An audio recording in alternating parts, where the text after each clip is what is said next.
So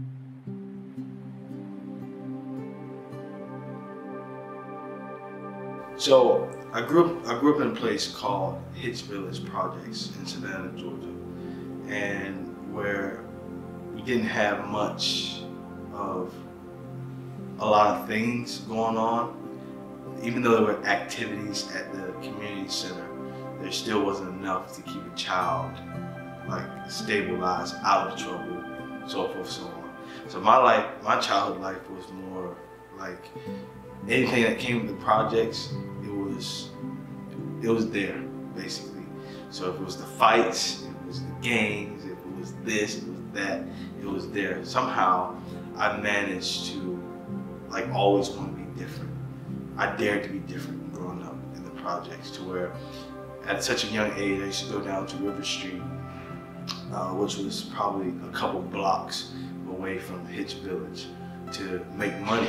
And how I would do such is make palm roses out of palm trees, sell them to the tourists down there for like $2, $3, $5, just to go back home to help my mom out with bills. Growing up, it wasn't easy. You know, grew up in a single parent home. My mom, I'm the sixth child out of 12 kids that my mother had. At that time, it was probably only 9 of us living in the projects. We had a 5-bedroom, 2-bathroom apartment in the projects, one of the biggest apartments inside of the projects. So I dealt with no lights, no water, you know, times where the water's off, we had to go down the street to my mom's friend's house to take a shower, or a time when the lights was off, where we had candles just lit around the whole entire house, you know. So the projects, it really helped make me who I am today, because it allowed, now that I am who I am today, it allowed me to appreciate life more. It allowed me to want to help and lend out my hand more. So the person I am, it's like I made it out of the box, and I go back to the box to pull someone else out. So Hubert Middle School is one of the most interesting parts of my life, because I remember going to 6th grade and leaving Spencer Elementary School, getting promoted to 6th grade, going to the 6th grade at Hubert Middle School. My first year there, you know, I was a class clown. I was a class clown because of how I dressed, how I looked. I wasn't so much up to par like everyone else. So it was a way that I created an own sense of humor within myself, to where, you know, I need to act out. I need to act an ass because I don't have what these other kids have. So this will make these kids, you know, like me because I'm funny and I don't care what the teacher says, versus focusing on how I look and how I dress. And it's not that I wasn't a smart kid, because I was, but because I was a bad kid at the time. I wouldn't even say bad, I'll just say busy. I was a busy kid. Like I didn't listen to the teachers. I was so busy trying to hide who I was inside, so that I can paint a picture like I'm just as good as you are. But my way of defining that was through being a class clown, being disruptive and disrespectful to the teachers, you know, giving the kids something to laugh about throughout the day. And I realized that they were passing their grades while I was still stuck in the same place.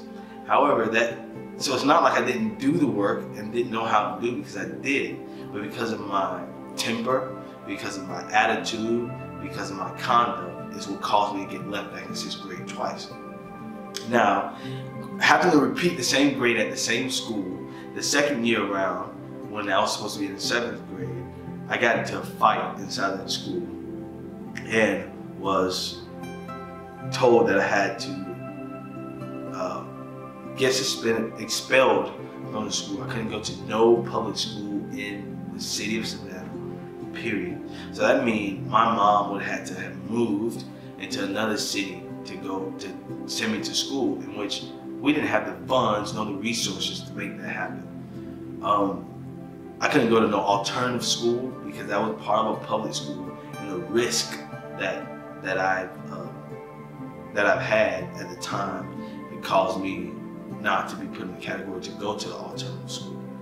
So there was no way possible that we could have moved. We had the money to move for me to go. So my mom was crying, she was upset, she didn't know what to do. I felt as if this was the worst thing I had possibly ever done.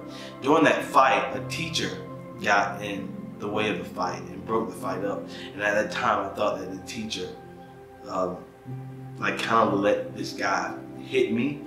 So as he was breaking the fight up, you know, the guy kind of got like a swing in. So I'm thinking, you let this man hit me on purpose. So I took the scissors off the teacher's desk. He was a male teacher, and I stabbed him in his leg, and I was expelled from the school. I got expelled from the school, couldn't go to no alternative school. So this church I used to go to, Savannah Baptist Center, and they decided that they would do a homeschooling. I was the only child. This church, Baptist Center, it's like a church in a center, community center for the inner city kids, and they've been there a very long time before I was even born. And you know, my mom, my grandmother, they've all attended this place, and I was the only person in the history, even to this day, in the history of Savannah Baptist Center to ever be homeschooled there. I got homeschooled and studied under the Alpha Omega curriculum, as well as the Jefferson High curriculum, and graduated at 17 years old.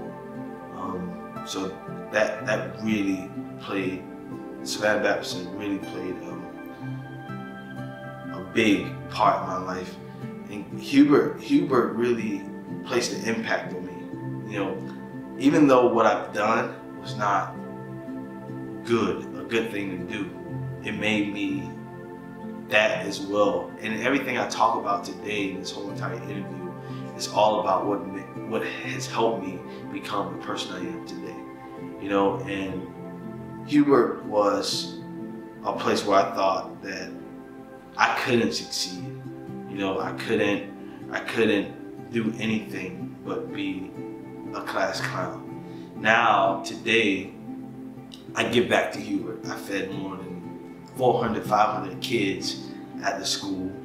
You know, giving back. I've gone to every single, one particular time, I've gone to every single class with a group of friends of mine from Savannah State University. And we went to every single class in that school, and we played games with the kids. We allowed the kids to win prizes like big boxes of Debbie cakes and candy and all types of things. So that it's like, once again, me making it outside of the box and going back to that place where I come from and helping those in need, or helping those that matter the most. Because when I look at a kid from Hubert Middle School, or I look at a kid walking to that school, all I could have thought about was, that used to be me. And if I had someone like myself that's more, you know, active with a school, or more active with kids, I would have probably turned out good early on versus waiting till I was younger, waiting till I got older. Because while I got older, I experienced a lot of adversity, you know, before I got to this point. But Hubert Middle School is definitely a school that has placed such a huge impact on my life, both good and bad, you know. And I'm thankful. When I was growing up in Hitch Village, I used to attend the Savannah Baptist Center, the same place where I was homeschooled. And you know, during that time, there was a church that was a part of the center called Christ Community Church. I met the Ornellis' family there. I was probably 8 or 9 years old at the time. And I remember one time just getting into trouble, and I just didn't care about life. I didn't care about so much. And one of the guys at the time, Tony Ornelas, he came out and he spoke to me and told me, like, you could be something. He really gave me that hope. At that time, I didn't have a male figure in my life. My father wasn't there. And it was like, wow, I never had, this type of chemistry with a man in my life, period, like a father to me, So that really like opened my eyes to a lot of things. And he began to speak and began to talk to me. Of course, I was young and dumb and rebellious and did not want to hear what no one had to tell me that didn't even know me, But there was someone who, when I felt as if I was giving up on myself, they weren't going to give up on me. And even till this day, he's still there. His family is still there. Even though we don't have the same blood flowing through our veins, blood can't bring us closer than what we are, And he has really placed an impact in my life through everything. He's seen the ups, he's seen the downs, he's seen the good and the bad. His whole entire family, his wife, Debbie Ornelas, which was like a second mom to me, and his children, Dominique, Amber, Jerry, Serene. They're all amazing. They're all special to me. They're all taking me in.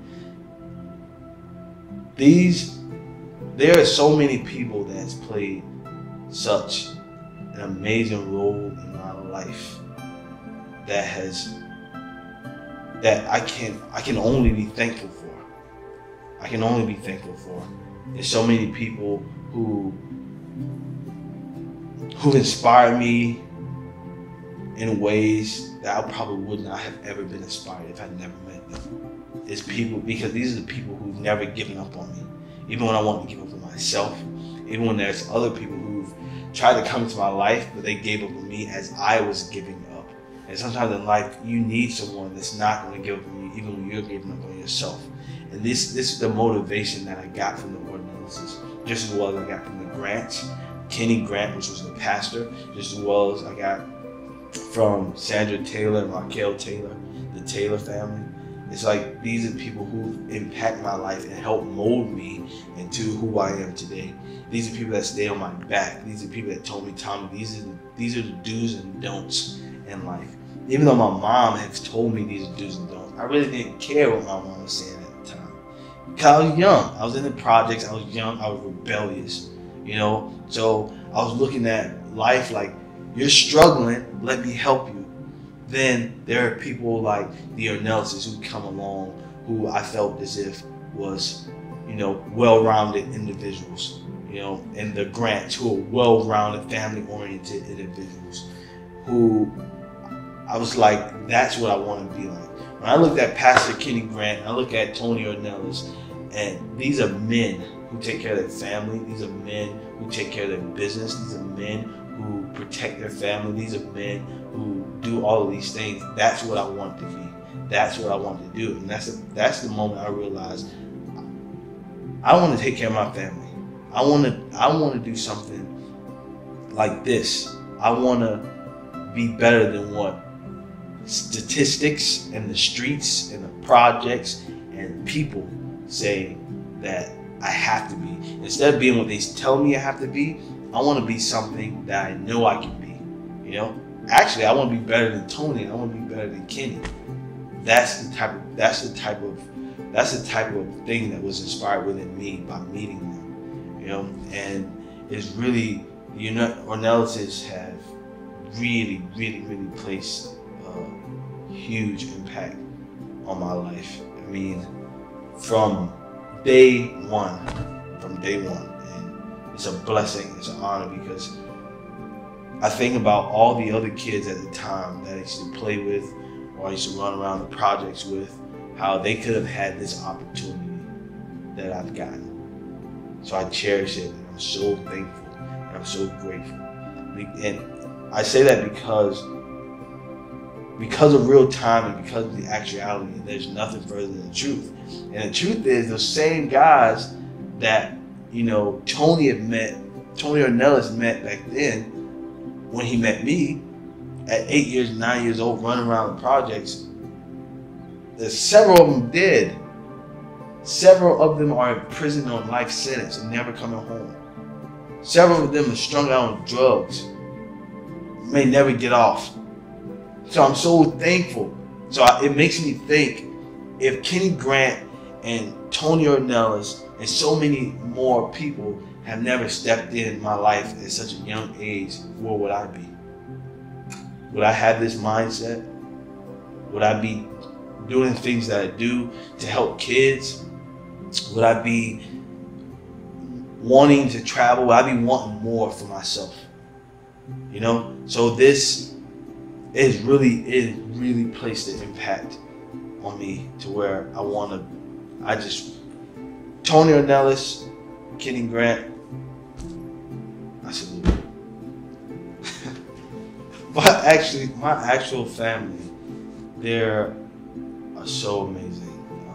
You have Chris, which is my oldest brother, my mom's first child. And you have Lamisa, then you have LaVon, then you have Frina, then you have Khadijah, then Lavakia, then myself, then you have Taman, then you have Tamarian, then you have Keith, then you have William, then you have Willissia.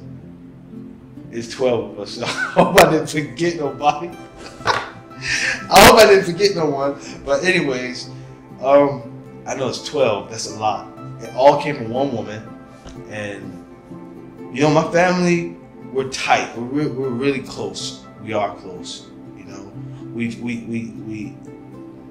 seem to think that we're all we have, and which is a good thing to think that way and to feel that way. Sometimes we don't always get along, and that's how any family is. Brothers and sisters that grew up together. But at the end of the day, we're there for each other the best way that we can be. As far as support in my life, my family, my sisters and my brothers, they have worked for me in several occasions where I do festivals downtown Savannah. They work under the tent, serving food. I mean, I don't think they'll do it again, kind of thing. I don't think they'll do it again, but they've done it. They told me I didn't pay enough, but they're definitely supportive. My sister Lamisa, she just recently was diagnosed, maybe not recently, maybe in 2014, was diagnosed with ovarian cancer, and somehow, some way, she overcame that whole entire thing, and you know, she's doing good. She's definitely a rock in my life. She's always been supportive within our family, even at times where we were struggling.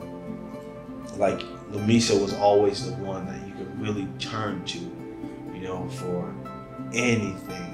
You could really turn to her, and she would just always be there. No matter if she had it or not, she would get it. She would get the job done. My little sister Khadijah, she made me so proud because she was the second person to receive a high school diploma. I was the first, and she was the second person to receive a high school diploma, to go to college. Well, she was like the third to go to college.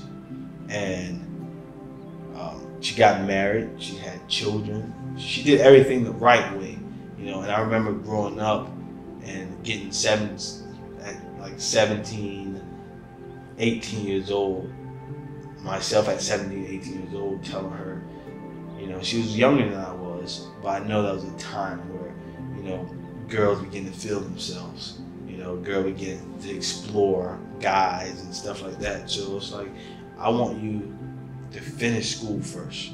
I want you to go to college. I want you to finish, and then I want you to get married. Then I want you to have children. I want you to be the first one to do the right way. And when she was the first one in our family to do everything the right way, you know. I mean, there's no wrong way, but to the world's eyes, you know, she did it the right way.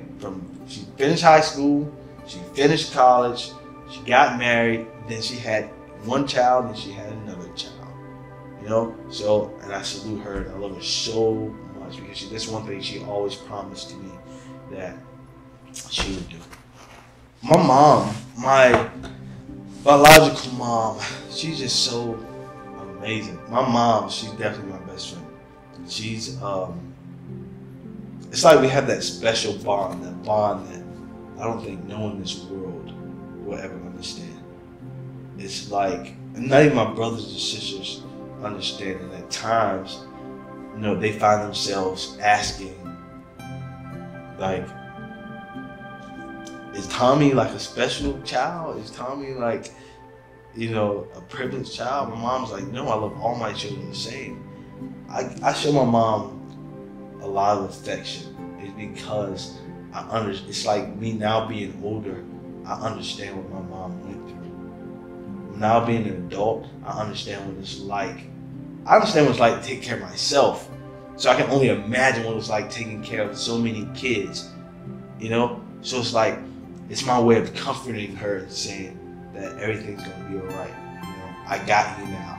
You know, you had me, so now let me have you. You've done the best that you could do with me. My mom is 53 years old right now. She's never smoked. She's never drank. She's never gone to jail. You know, it's just a woman who, at the time, I guess her luck was just bad at the time. I want to say bad because 12 kids she had was a damn good enough blessing, you know? But it's definitely a way of me, you know, every time I see my mom, I give her a hug, I give her a kiss, a big hug. You know, I wrap my arm around her like she's my woman, type of thing.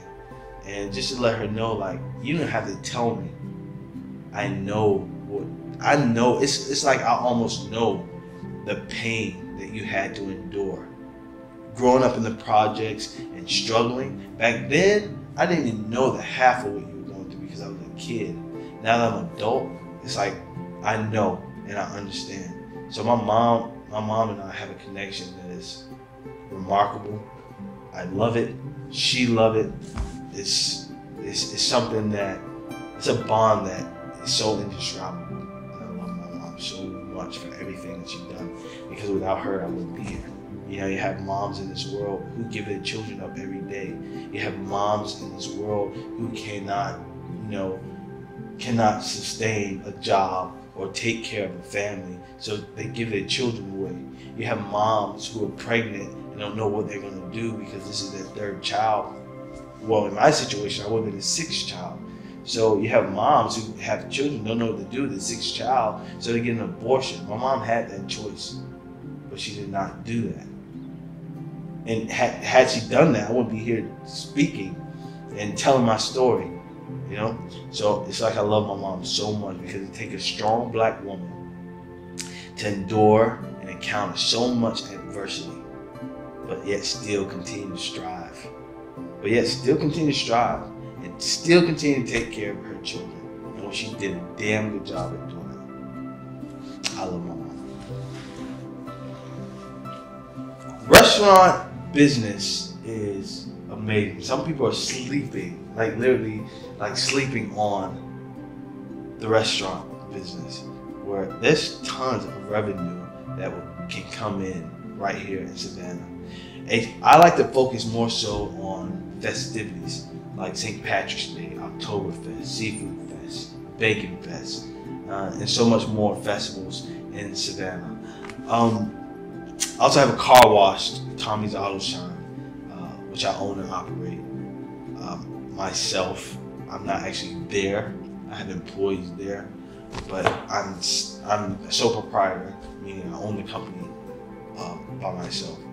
I started that as well. It's definitely something else that, you know, grows a lot of income. It's something like I just enjoy investing. I enjoy investing. American cuisine, restaurant and catering. I own that and operate that by myself as well. No partnership, no nothing. And, you know, rental property, production company, music management company, so many things that I have going on. I'm only 26 years old. And I feel like I continue to strive. I just want something more. Running businesses has always been my passion. It hasn't been a hobby. It hasn't been a talent. It hasn't been something that I just woke up one day and said I wanted to do. This is something I always wanted to do since a kid. I remember going downtown, and it definitely was roses, because it was like I had my own operation at the time. I was making anywhere from $700 to $1,900 in 2 days, and from $700 to $1,900 in 2 days. So it was definitely that drive that made me want to do business, to see the flow of the money come in, and me being able to interact with people. I definitely wanted to own and operate a business. Even at that time, when I would leave River Street and go back to the projects, and so many kids around my age and friends would see me come back and have money, they're like, "Tommy, what are you doing?" I was like, "Well, I'm making roses on River Street. How about I make the roses and you guys walk around and sell them for me?" Even at that time, I started a small business. It wasn't a legitimate business, but it was a small business, you know. So it was like, wow, I literally had 12 young people around my age working, and I would pay them like $5, and I would keep $700 to myself.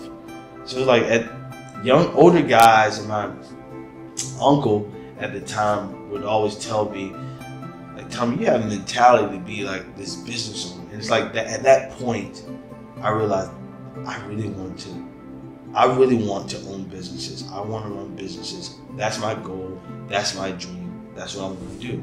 And I tell people so many times, like, wherever you see yourself, that's where you really are. If you see yourself owning businesses, that's what you need to do. That's what you're going to do. If you see yourself working for someone, that's what you're going to do. Or if you see yourself, that's where you really are. You have to start creating and building your dream. Because if you don't, someone is going to hire you to help them build their dream. So you have to start creating and building your dream. So owning businesses, operating businesses, running businesses have always been my passion, and it's something I know all too well. I made success out of it. The oldest business is Sari Top Clothing Line. It's a clothing line business I started when I was 17 years old.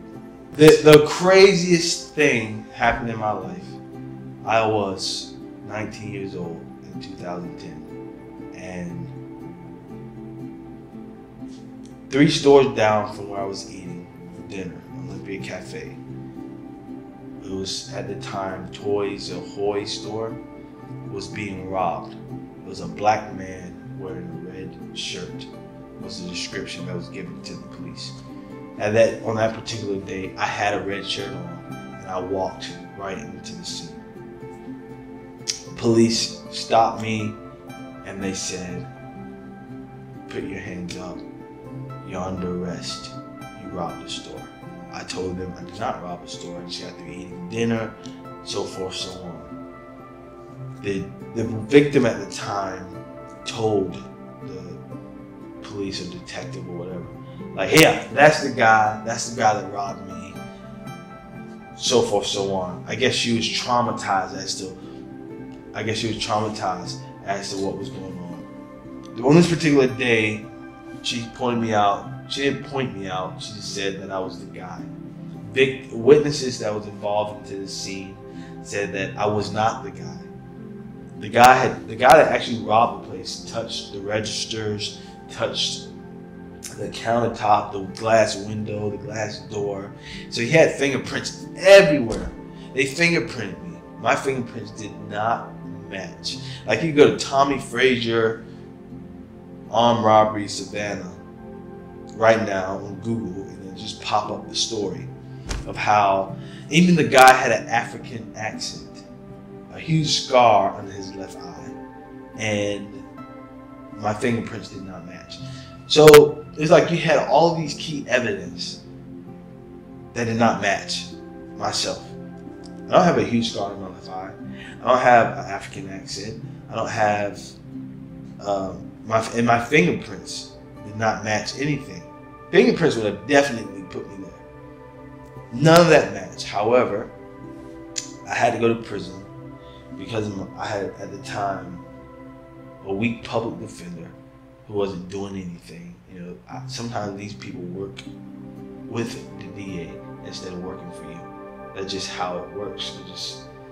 They forget about why they took the job in the first place, and they begin to work for the government and with the government.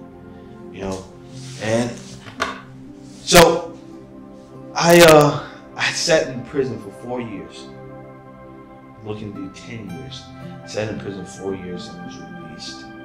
Upon my release, I had a lawsuit dealing with the company and dealing with so many other people to where I was given a pretty penny for the time that I set.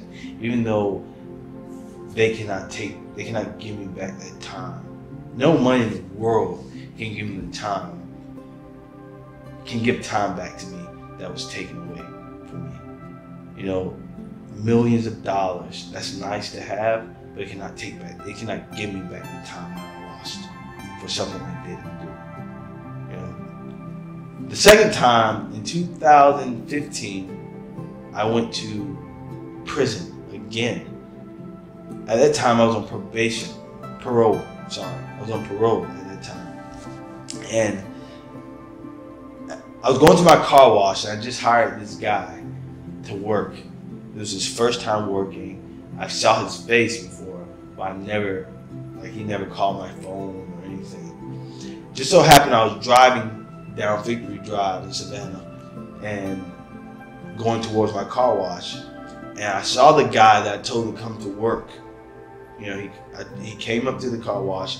I told him, okay, come tomorrow to work. I saw him walking. I decided that I'll pull over my car, my Mercedes E350 Mercedes-Benz. I would pull over and I would give him a ride. Since I'm going to my car wash, I'll give him a ride to my car wash. I'm not gonna let no employee of mine or a potential employee walk if I see you and I'm going to the same place. You know, it only makes sense. At this time, I did not know that CNTs, which is an undercover unit, a part of the Savannah Metropolitan Police Department in Savannah, that was had surveillance on him. They were following him, and I didn't know he was a suspect at the time. He got into my vehicle, and I drove for about a block from where I was, and detectives, all the CNT undercover detectives, pulled me over, blue lighted me, pulled me over, and automatically pulled him out as a passenger of my vehicle. Pulled him out, and I was sitting in the car like, what's going on? Every officer that came to my vehicle was in regular clothing, and I'm looking like, what's going on? So they take him out of the car, put him into the police car, and then an officer come back to me and ask for my license and registration and all that. So I give that to him. The officers come back and say, well, we see that you're on papers, and he had a gun on him. I'm like, I didn't know he had a gun on him. I don't have a gun on me. You can search my car. It's like, well, we're not going to arrest you, but we're going to take you to the precinct, and we're going to let your POs decide what they're going to do with you. By law, you're not supposed to be around a weapon, a gun. You know, I had no knowledge that this guy had a gun. I'm not a police officer, so it's not my job to ask him, hey, do you have a gun on you? It's not my job to say, hey, let me pat you down, because then that's impersonating a police officer. So I guess he's breaking the law. He do which way it go. You know, it's not my job to ask those type of questions. The average person is not going to ask that question. Definitely not your boss is not going to ask that question. So they took me to the precinct. My probation officer came, and my PO came, got there, and the chief of probation came as well. And my probation officer was going to let me go because I wasn't at fault, but the chief of probation, he decided he wanted to keep me in jail and send me to the board. once I got to the board, I had to do the remainder of my time inside of Jackson State Prison, which is a diagnostic prison, one of the oldest prisons in Georgia. My time in prison was, actually I'm gonna speak on both times. The first time, it was hectic. It was fights, it was suffering, it was officers not caring, it was officers mistreating you. It was not a place that I would wish on anyone, period. It's not a place that you would want to go. It's definitely not a person that's, innocent of the crimes that,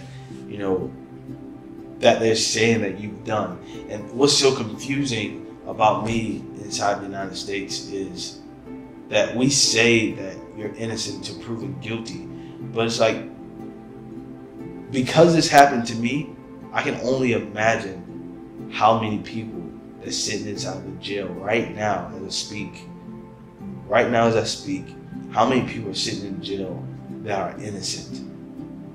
Because it happened to me. Before, I probably thought that, you did something to go to jail. You did something to go to prison. You're not just innocent.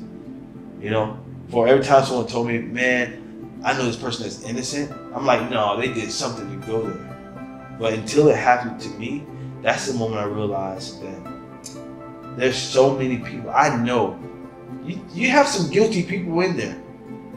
But for every person that tell me that they're innocent, there's no way I can say that they're lying to me, because I'm who it happened to. I'm who it happened to. And the second time was just definitely crazy. I've seen people, even though it didn't happen to me, but I've seen officers tell other inmates, like, you cannot eat. Like, they didn't eat all day. The inmates don't eat all day sometimes, because these officers at Jackson State Prison tell them, go back to your dorm. You're not going to eat anything. So sometimes I have to get my commissary. Well, I don't have to. I choose to. Because I cannot see someone, suffer in pain and hungry. My goals this year, in 2018, I might be 27 years old. 27. Like 30 years old. But anyways, I'm blessed to be here. I'm blessed to be here and finna be 27. God's will, it happens. I'm completely blessed because I didn't even think that I'll make it to even be as old as I am. Coming from where I come from, I didn't think that. So it's definitely a blessing. My goals this year is to venture off into new avenues of business. And one of my new adventures is the music management business. I want to get involved into music, which I can sing a little bit. And I definitely have the ear for music.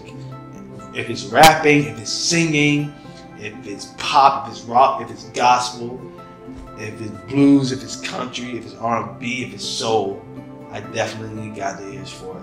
And it's definitely something that I personally would love to invest into, and that's one of the things that I'm doing this year. I have an artist by the name of Slick Jr. from Atlanta, Georgia, that I'm getting ready to sign. He will be actually the first official artist that I focus on. I've had other artists in the past where I really just kind of like promoted and helped invest into, but nothing was dotted, nothing was official. But this is not just a project, but this is a person who I really believe in his music. I really believe in him as an individual, to where I want to really help him expand his music. Not just solely about the money, it's literally solely about because I believe in his music. I believe that it has room to be worldwide versus being where it is right now. And sometimes it takes people like me to see that, to want to put money into it, to make it go. Because it takes money to make money. It takes money to see things happen. It does. So that's one of my projects right now. One of my really really good friends, and he's like a little brother to me. I know his whole entire family. His name is Taquan Bowman, but he go by Quando Rondo, and I really want to see him like really below. I remember meeting him inside of the jail in Savannah, and just always used to tell him like, go for it. I used to make him mad and upset just to give him that push, like to let him know that you can do it, you can do it, you can do it. I want to see you do it. So I'll make him mad and say, you're not gonna do nothing, you're not gonna do this, you're just a garbage rapper, or this, that, and third, just to push him, give him that push. But he's like a little brother to me. I love him. I want to see him grow. I want to see Slick Jr. grow and elevate into something good as well, because his music is really good. It's phenomenal. It's amazing. He got a voice. He can sing. He can rap. And Quando right now, he's been signed and he's doing his thing. He's in the studio. He's rapping. He's doing videos with Lil Baby. He got a lot of things going on, and those two guys right there, I really want to see elevate into something really good. So I've been thinking about a strip club.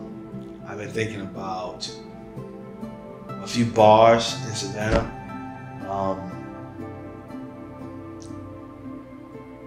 A food trailer, food truck, several of those. Yeah, that's about it. By the time, I think about when I'm 40 years old, it's like I want to be a billionaire. I'm not gonna say how much I'm worth right now, but like at 40 years old, I definitely want to be a billionaire. So I let the people do the math. Next 5 years, I see myself $20 million richer. I see myself and my companies growing and have grown to where there's multiple of them individually. I see myself just so much more family oriented than what I am right now. I see Slick Jr. just music just skyrocketing all over the world. I see Quando Rondo just all over the world, and me just traveling as a part of their big brother or entourage. I see my companies, I see them paying for itself.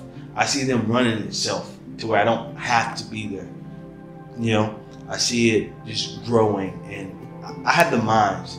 And in this world, you have to have the brains, the fortitude, the finances and the resources, and the work ethics into seeing your dreams become a reality. You know, in this life, you have to have that whole entire package. And that's something I kind of like basically already have. And, you know, not to toot my own horn, but there's nothing further than the truth. But I want to see my companies continue to operate themselves while I'm traveling with Slick Jr. or Quando Rondo, like who's like my little brother, inviting me, you know, to come to his show in California or New York or Europe or Rome, you know. So that's where I see myself. I see myself continuing to take care and help my family the best way I can. I see my mom in her dream, finally in her big old dream house that she wants, and you know, me being able to provide that for her. I've been a lot of places. I've been in 32 states, and you know, I got a lot more states to go. I've been in 32 states just traveling. I enjoy traveling. That's something I enjoy doing. That's part of a hobby that I enjoy doing. When I have free time, which I always have free time, I make time for what I want to make time for. And I enjoy traveling. I enjoy seeing life. I enjoy seeing the country that I was raised in. You know, I was born and raised in Savannah, Georgia, but it's like I wanted, when I had a chance to travel to California with the Ornelas family at such a young age, 9 years old, I realized there was so much more in this world that I need to see. And it just became a passion of mine as well to wanting to travel. You know, it became a great passion of mine to wanting to travel. So I enjoy traveling. I've been to California, Arizona, New York, South Carolina, North Carolina, Florida, Georgia, of course, Tennessee, Texas, New Mexico, Pennsylvania, Virginia, Washington, D.C., Chicago. I can't even name them all, but I've been in a lot of places to where I literally stayed there inside the place, not just passing through. I literally stayed there in those places. Some places I've gone with my friends, some places I've gone by myself. But those were great experiences, and I enjoy traveling. That's something I love doing. I love getting away. I love being to myself. Sometimes it gives me a great sense of thought to where I can regroup, recuperate myself into knowing, okay, what's my next move? What is it that I want to do? And it's a great thing. Great thing. No. If I could change something in my life that I've gone through, from growing up in the projects, from having the family that I have, from having the people that I had support me, from having the people that I had inspire me, from opening the businesses that I've opened, to having to close businesses that I've started, to meeting the people that I've met, from encountering people that I have, I would not change anything in the world, because everything I've gone through, every person that I've met, some way, somehow, it has helped create who I am. It has helped shape who I am. So there's no way I could ever change. No way I could ever change. Well, like I said earlier, it's like wherever you see yourself, that's where you really are. Wherever you see yourself, that's where you really are. Whatever your dream is different strokes for different folks. Meaning, how my life happened, that's how my life happened. How your life is going to happen is how your life is going to happen. Meaning, what God has for you is for you. What God has for me is for me. But wherever you see yourself, that's where you really are. No matter what you're going through, no matter what you're doing, you have to know who you are. You have to know what you want to do. You have to know where you're going, and you have to know where you've been. It takes you to make an ultimate decision in your life to get to where you're trying to go. Choices are not based upon my decision. It's based upon your decision. It's up to you as to what you want to do. I can want you to be on my level and beyond my level. All I want. But it's your choice. At the end of the day, I cannot want it for you. You have to want it for yourself. So wherever you see yourself, that's where you really are. And some people allow that adversity and what they're going through to stunt them and to stop them from being great, or from being good, or from being the person that they were already destined to be. Some way down the line, you have to find in yourself to say, you know what, this is not I want it. You have to stamp it yourself and say, I want it, that's it, it's done, I'm going to get it. I'm striving, I'm going to get it. I don't care what I have to do, what I have to go through, the adversity I have to go through. This is what I'm going to do. This is how I'm going to do it. And this is what I'm going to be when it's done. And you'll get there. That's what I did. I can only tell someone how to do it because I'm who it happened to. If a person that's listening want to know what it's like to come from nothing, have nothing, and manage to be on top, or manage to have a life to where they're so productive, or a life to where you're trying your best every single day to be the better person that you can be, I am the example. I'm who it happened to. So you can take my life for an example. And I've gone through so many obstacles in my life, from going to prison twice for something I didn't do. The average person couldn't even withhold or withstand what I've gone through. So if you want to know what it's like to manage to overcome obstacles and adversity and then manage to still be on top, take my life, take my story, take my advice, for example, because I'm who it happened to. I'm who it happened to. So the program I started at Hubert Middle School, is for the Children Foundation. It's a foundation that I started simply for the fact of me wanting to help the kids in the community in which I come from. Not just a community, but this is also the school in which I come from. You know, going through the school, it was a school, and I remember the teacher telling me, Tommy, you would never be nothing. You would never do nothing. You're so bad. You're so terrible.